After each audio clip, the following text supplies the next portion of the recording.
Brijesh Pandey, overall scenario, your first comment on what is it looking like, Brijesh? Well, I think, if we go by the way Prime Minister Narendra Modi fights election, this 2024 general election and its list will have a clear imprint of that. Because what we've been given to understand is that approximately 30 to 35%, give or take a percent, of tickets of the sitting MPs will be taken away, and new faces will be infused in the overall list. If you look at the number of seats which the BJP is going to file. The reason which is given behind this is that this is the best way to blunt anti-incumbency and any kind of local resentment which is there, which the BJP has not been able to override. What we have been also given to understand is that this time the BJP has gone very methodical about selecting its candidate. Usually BJP does three-step filter to select a candidate. This time they have gone even a step further. What they've done is that apart from asking the agencies, election agencies which do survey for them to get a potential list of 3 to 4 candidates from each Lok Sabha constituency, what they've also done is that they have spoken to the local cadres and the leaders.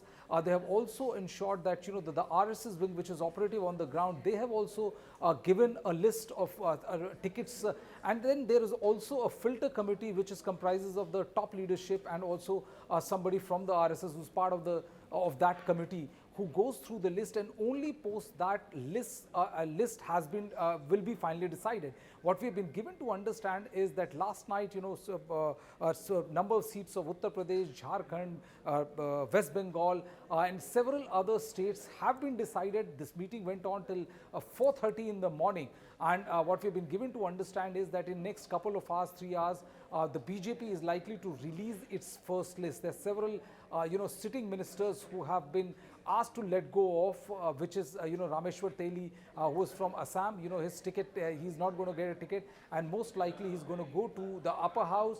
What we've also been given to understand is that most of the Rajya Sabha members, the Finance Minister Nirmala Sitharaman, External Affairs Minister S. Jaishankar, and several others, have been more than two-term Rajya Sabha MPs. They all will have to contest Lok Sabha this time. So basically this is also done to blunt the criticism that that the party cherry pick certain individuals and give them high posts despite what they're standing on the ground. So that test will also be will be there.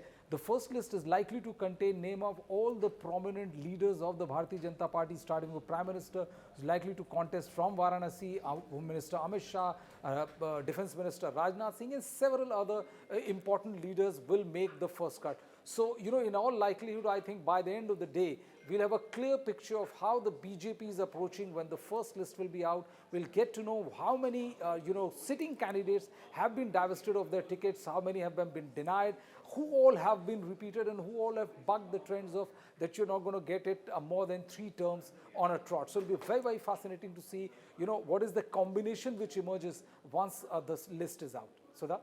Brijesh, the thing is that you said that this time around the BJP Central Committee has gone even one notch above. You explained the method to this entire madness, as it were, but in a positive sense. But tell me something, those who shall be rested, will they be rested because the BJP may have found very young, promising and inspiring candidates, or after a thorough check they find that perhaps this person or a candidate does not have winnability attached to his name? What will be the criteria?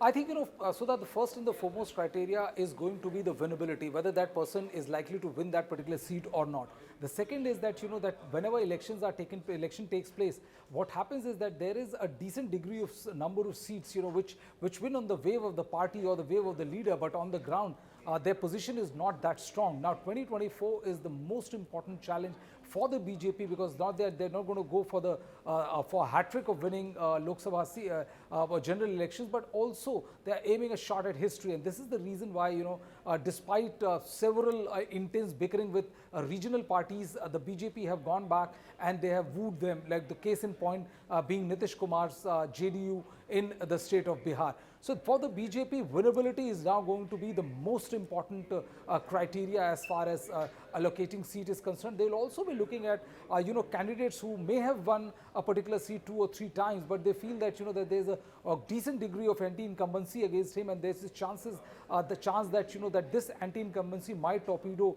the BJP's winnability on that particular seat. I think in that case, though that seat will be given to young candidates, because the party feels that youngsters should be given a chance, and this has been Prime Minister Narendra Modi's style ever since he was the Chief Minister of Gujarat, that whenever you go for next election, you remove 20 to 30% of sitting candidates, and because they feel that this blunts the anti-incumbency factor in a big way. So this is exactly what they're going to do in this election as well.